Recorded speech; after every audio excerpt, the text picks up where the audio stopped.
Hello students, let's see this question. The question says calculate the standard enthalpy of reaction for the following reaction using the listed enthalpies of the reaction. मतलब आपसे कह रहे हैं कि ये जो आपको रिएक्शन दिया हुआ है, देखिए ये वाला reaction, the calculate the standard enthalpy of the reaction for the following reaction. ये आपका स्टैंडर्ड एंथैल्पी, ये जो रिएक्शन है इसके लिए आपको स्टैंडर्ड एंथैल्पी ऑफ रिएक्शन निकालना है। ठीक है, इसके लिए क्या निकालना है, डेल्टा आर एच नॉट, ये निकालना है। ठीक है, for the following reaction using the listed enthalpies of the reaction. अब आपके पास ये दो रिएक्शन दे रखी है, फर्स्ट रिएक्शन और सेकंड रिएक्शन। इन दोनों रिएक्शंस की आपको क्या दिए हैं, स्टैंडर्ड एंथैल्पीज दी हैं। सो इन स्टैंडर्ड एंथैल्पीज को यूज करके और इन दोनों रिएक्शन को यूज करके जो हाईलाइटेड रिएक्शन है इसके लिए standard enthalpy of reaction find out करनी है। ठीक है, अब स्टैंडर्ड एंथैल्पी ऑफ रिएक्शन क्या होती है ये जानना है तो जाइए 11th एनसीईआरटी की, एनसीईआरटी जो है उसकी 11th क्लास की एनसीईआरटी में जाइए। ठीक है, पार्ट 1 थर्मोडायनेमिक्स ओपन कर लीजिए। तो वहां पर आप स्टैंडर्ड एंथैल्पी अगर आपको देखनी है कि क्या होता है तो पेज नंबर 170 पे पहुंच जाइए। वहां पर आपको लिखा हुआ है कि जब भी एक रिएक्टेंट प्रोडक्ट में कन्वर्ट होता है तो जो भी एंथैल्पी चेंज होती है उस टाइम पे उसको हम कहते हैं रिएक्शन एंथैल्पी या फिर एंथैल्पी ऑफ द रिएक्शन। तो basically it is the sum of all the enthalpies of the product minus sum of enthalpies of the reactant होता है। ठीक है, सो आप इस तरीके से enthalpy of the reaction find out कर सकते हो। स्टैंडर्ड एंथैल्पी ऑफ रिएक्शन का मतलब क्या होता है, जब भी आपका जो एंथैल्पी चेंज हो रहा है रिएक्शन में जिसमें जो भी पार्टिसिपेटिंग सब्सटेंसेस हैं अगर वो अपने स्टैंडर्ड स्टेट में है तो उसको हम स्टैंडर्ड एंथैल्पी बोल देते हैं। क्लियर? तो यहाँ पर हमसे स्टैंडर्ड एंथैल्पी बोला यानी कि आपका जो कोबाल्ट है वो सॉलिड फॉर्म में होता है, ऑक्सीजन गैस फॉर्म में होता है, तो इसी वजह से इसको हम क्या बोलेंगे, स्टैंडर्ड एंथैल्पी ऑफ फॉर्मेशन बोलेंगे। क्लियर? क्योंकि participating substances are in their standard state. Clear? So अब यहाँ पर हमें जो फर्स्ट रिएक्शन और सेकंड रिएक्शन है इसको इस तरीके से अरेंज करना है कि हम अपनी हाईलाइटेड रिएक्शन में कन्वर्ट कर सकें।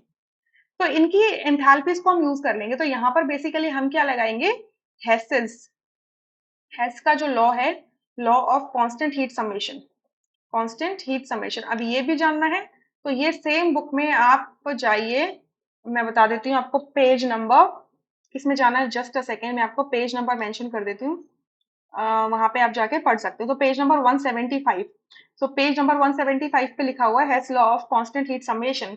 तो इसमें बेसिकली यही कह रहे हैं कि अगर कोई आपका एक रिएक्शन है जो वन स्टेप में कंप्लीट हो जाता है तो उसके लिए जो भी एंथैल्पी ऑफ द रिएक्शन इस्तेमाल हुई है, और अगर वही रिएक्शन आपके सेवरल स्टेप में होता है तो उन सेवरल स्टेप का जो एंथैल्पीज का जो सम है वो आपके सिंगल स्टेप की एंथैल्पी के इक्वल होगा। ठीक है, ये बोलते हैं हेसलो।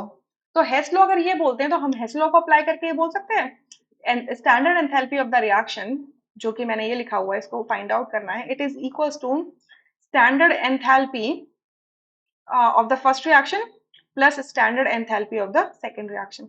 बट ये आप डायरेक्टली एड अप नहीं कर सकते अनलेस एंड अनटिल आप क्या करो, इस फर्स्ट और सेकंड रिएक्शन को आपको थर्ड के लिए मॉडिफाई करना पड़ेगा। अब थर्ड के लिए कैसे मॉडिफाई करोगे, देखो थर्ड के लिए मॉडिफाई करने के लिए आपको अपनी हाइलाइटेड रिएक्शन में देखना है कि आपका जो प्रोडक्ट है वो कितना बन रहा है, सिर्फ 1 मोल बन रहा है, बैलेंस्ड है पूरा और 1 मोल बन रहा है। अब आप सेकंड रिएक्शन में देखोगे तो आपका CO3O4 बन रहा है, कोबाल्ट का मिक्स्ड ऑक्साइड बन रहा है, लेकिन वो 2 मोल बन रहा है, तो मतलब लेकिन मुझे तो 1 मोल चाहिए। तो यानी कि मैं क्या करूं, सेकंड रिएक्शन को क्या करना है, सेकंड को क्या करना है, डिवाइडेड बाय 2 करना है। डिवाइडेड बाय 2 करेंगे तो 6 डिवाइडेड बाय 2 क्या हो जाएगा, हो जाएगा 3, 3 मोल्स ऑफ कोबाल्ट ऑक्साइड जो सॉलिड स्टेट में है, प्लस ये भी इसको ये हो जाएगा 1/2 मोल्स ऑफ ऑक्सीजन गैस। ठीक है, और ये हो जाएगा आपका 1 mole of mixed cobalt oxide जो कि सॉलिड स्टेट में है। इसको बोल दीजिए रिएक्शन नंबर थर्ड। ठीक है, तो अगर आपने इस रिएक्शन को हाफ से डिवाइड किया है तो इसकी एंथैल्पी भी तो हाफ से डिवाइड हो जाएगी, क्योंकि इसकी जो स्टैंडर्ड एंथैल्पी ऑफ रिएक्शन जो डेल्टा H2 नॉट दिया हुआ है वो किसके लिए दिया हुआ है, जब 2 मोल बन रहे हैं इसके, बट हमने तो सिर्फ 1 मोल के लिए निकाला है। यानी कि ये डेल्टा H2 नॉट क्या हो जाएगा, हाफ आ जाएगा इसका, -355.0 किलो जूल/2।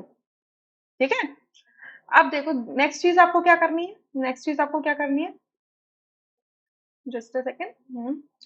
अब देखो आपने प्रोडक्ट को तो 1 कर लिया, अब रिएक्टेंट को देखो, रिएक्टेंट के कितने मोल्स चाहिए आपको, कोबाल्ट के कितने मोल्स चाहिए, कोबाल्ट के 3 मोल्स चाहिए। लेकिन आपके जो फर्स्ट रिएक्शन दी है इसमें कोबाल्ट के सिर्फ 2 ही मोल है। क्लियर? तो अगर मैं इसको क्या कर दूं, फर्स्ट रिएक्शन को 3/2 से मल्टीप्लाई कर दूं, 3/2 से, तो क्या हो जाएगा?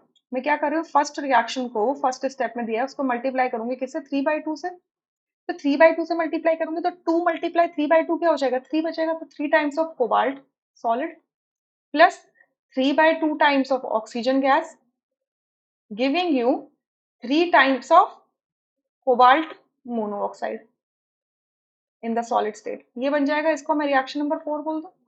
तो इसमें जो स्टैंडर्ड एंथैल्पी दी हुई है डेल्टा एच नॉट वन दिया है, इसको भी मुझे क्या करना पड़ेगा, 3/2 से मल्टीप्लाई करना पड़ेगा। तो ये हो जाएगा -475.8 किलो जूल को मल्टीप्लाई कर रही हूँ मैं 3/2 से। ठीक है?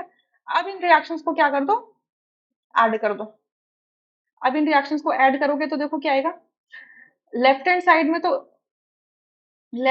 तो बचेगा 3 कोबाल्ट सॉलिड प्लस ऑक्सीजन, और ऑक्सीजन सेम साइड में रखे ऐड होंगे, सो 1/2 प्लस 3/2 कितना हो जाएगा, 2 मोल्स हो जाएंगे ऑक्सीजन के, सॉल्व करोगे तो।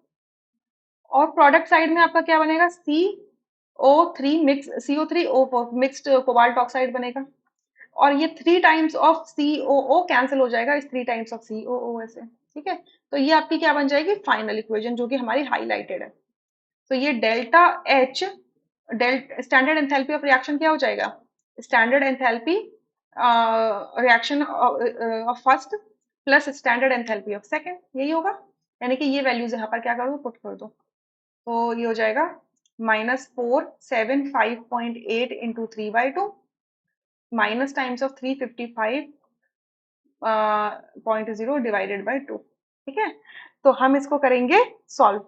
तो इसको जब सॉल्व करेंगे तो ये आ जाएगा minus times of 891.2 kilo joule. यानी कि आपका फर्स्ट ऑप्शन यहाँ से करेक्ट होगा, बाकी सारे ऑप्शंस क्या हो जाएंगे, इनकरेक्ट।